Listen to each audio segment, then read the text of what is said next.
Let's talk about some mid-season progress report. Remember when we were in school, we'd always get some kind of progress report here. We're midway through the season now. Yours weren't great? Mine weren't great. Mine were okay. It was usually a conversation of like, you've got 3 weeks to get this right.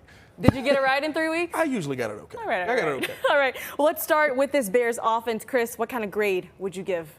I give the Bears offense, I give it a B. I give it a solid B. I think we're at the point where we're seeing, I mean, this is a 47-point day. I mean, the offense scored all 47 points. There's no special teams, kick return touchdown. There's no defensive touchdown. I mean, it was all on the offense, and they got, I mean, they just moved. We've seen this offense move the ball consistently. Ben Johnson mentioned it last week, that we're moving the ball, but we got to finish in the end zone. This was that day where they proved, hey, we can finish in the end zone, guys. And I know it's the Bengals, but I know we've talked about it before, but there's that cliche of, as long as you see the ball go in the basket once, okay, now we're starting to understand. Yeah.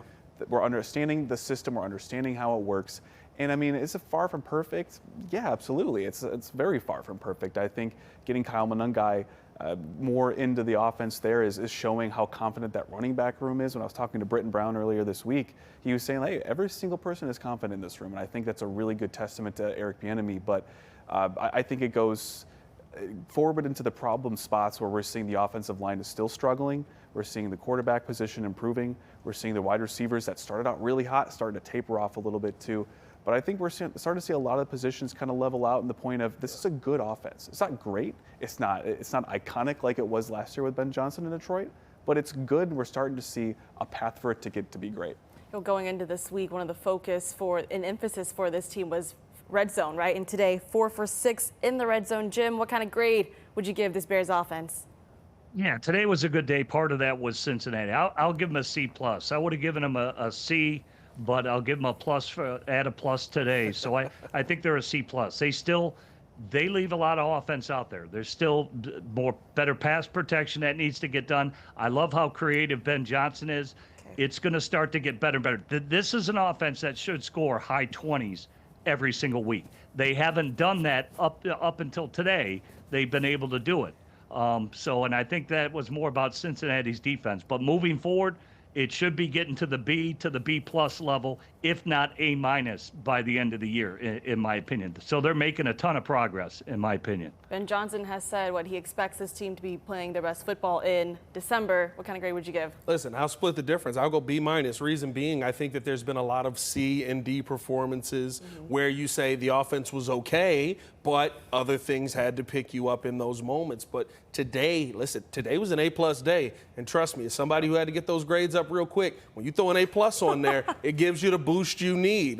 So I'll give them a B- for the offense on the season. It's going to be up and down. And honestly, most of the season probably is going to level out around that B to C area. But what you're hoping is from now on that you start to see what you saw today a little bit more consistently. Today was the first day of the season, I would say, even including that Dallas game. We put up 41, where you saw a marry of the run and the pass today. Usually we've seen one or the other get themselves going.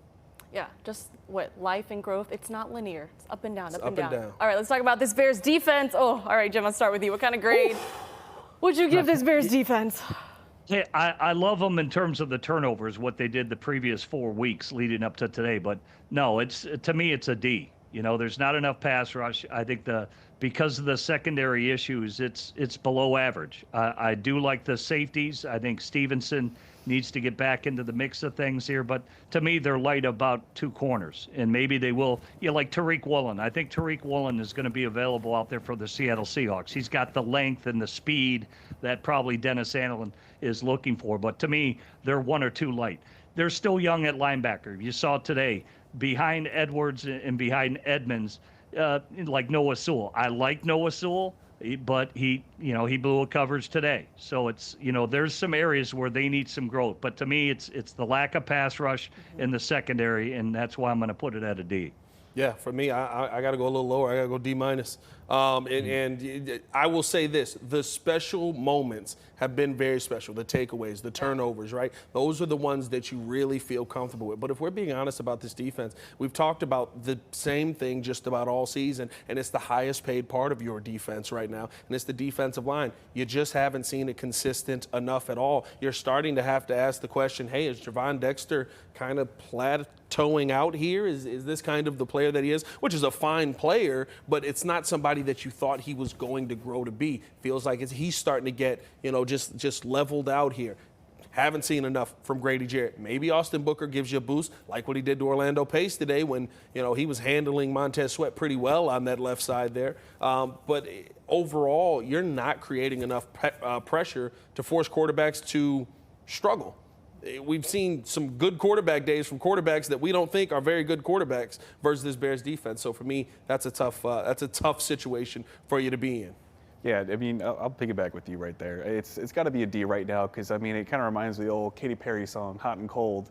No, some days they're hot, it's fantastic. When they're cold, oh, man, it's cold. And when they're yes, oh, it's a yes. But when it's a no, oh, it's a no. And today was a massive no. And a big reason is because those turnovers were put up that facade right now. It's put up that face of like, hey, we thought this was a good defense. We thought this was a team that had the wherewithal and the veteran leadership and the players, because they're paying them so much, to go out there and compete at a high level. And I don't think this team is a corner or two away. I know, Jim, you mentioned it. You can go and trade for these guys, but I think this defense needs pieces all across the board. I don't think it's worth leveraging draft capital right now just to pick up guys that maybe marginally improve your defense when it's a D right now, and that includes a lot of changes you got to make in an offseason. But right now, I mean, you got a guy that's going to eventually come back in Jalen Johnson. You got a Pro Bowl, All-Pro corner that's just sitting there and just getting better. But I think right now there's just too many concerns for me to say that it could be anywhere near a C. I think it's closer to a D- than it is a D+ at this point. Big Katy Perry guy, Chris? I rock Katy Perry back in the day. Yeah, You dabble? You dabble a little, Katy? Yeah, dabble. Shout out to you. A little bit. All right, Pat, special teams. It's tough, right? Because I think there's two conversations that you have to have realistically with special teams. They have won you games. The blocked punt or the blocked field goal wins you a football game. That is important. Jake Moody's game-winning kick wins you a football game. So there are the highs that you have to have. But I think that those have masked some of the lows that we've seen. And so I have to go.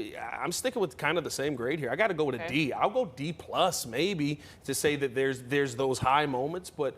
The problem with me on special teams is the wins have masked the fact that all season this team has struggled to stop the kickoff and has allowed big returns almost in every single game. They have struggled completely with this kicking game, and there's been a ton of questions there. The one time it felt like it was secure, it's from the other kicker who maybe he gets the job, maybe he doesn't. And I think just on the general special teams overall, Cairo Santos gives you a little boost. I'm sorry, not Cairo Santos. Tory Taylor gives you a little bit of a boost where you feel like, he's starting to really show what he can do with his leg. But outside of that, there's more questions on this special teams unit than there are answers. And they're questions that I think it's time you got to start asking on Richard Hightower.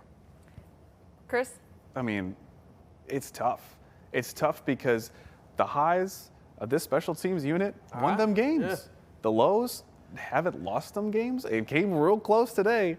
But the lows haven't lost them games just yet. But I think it equals out to a C-. And I think right now you got to start asking questions. I think you go to the offseason and start to say, hey, was it really worth having Jade Walker have this roster spot over a Tyler Scott, over a guy that played special teams really well?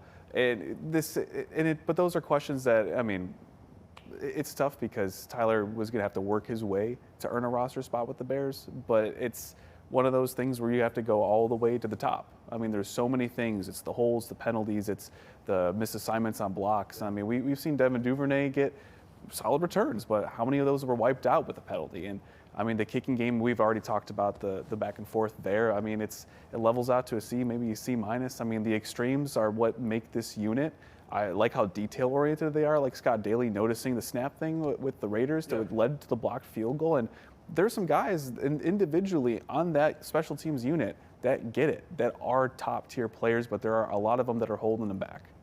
Jim, what about you? Yeah, it's a C for me. The best part is Tory Taylor, their punter. That guy's a game changer, and he can flip the field. And it tells you about the Bears, the bottom of the roster. It's the first year of Ben Johnson, and typically – what are the bottom of the roster players? Those are players that Richard Hightower is going to fight for that, hey, the backup linebacker's got to play special teams, and he's got to be a good special teams player. So I think what you just made a point about it is about a guy like Tyler Scott, who is a special teams demon. You know, those guys are important for your team. And so I think, you know, probably those fights, because nobody knew how the dynamic kickoff was going to work. And I think a lot of teams are still fighting what type of guys are we going to put on kickoff return? Are we going to put or pick kickoff coverage? Are we going to put the bigger guys? Or we're going to put the speedier guys? I still think some special teams coaches are working that out, and that is going to affect the bottom of your roster. And so, yeah, so I'd give it a C. The best part is Torrey Taylor, the punter. That guy is a weapon that nobody knows about. All right, Jim, what kind of grade would you give Ben Johnson now? Ooh. Yeah, I'd give him probably a B minus. I'd give him a B minus. I think the offense, he's agreed it hasn't come along fast enough. It's probably at the pace of what it should be for a first-year head coach, but he's going to put the blame on himself, and he's bringing along a young quarterback. He's learning how to be a coach. We saw the opening gaffe of, you know, not kicking it through the end zone or kicking it out of bounds, where he's made some mistakes as a coach. But I love this about him. I love his tough-minded approach. I love his demanding style, because I think when you challenge highly competitive players and pro athletes, they will respond.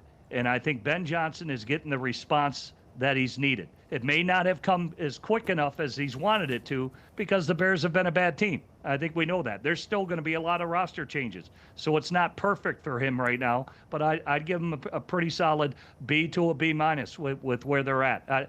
I don't think anybody thought they'd have the wins that they have right now currently at this point of the season. This may be hot take. I'm going with an A.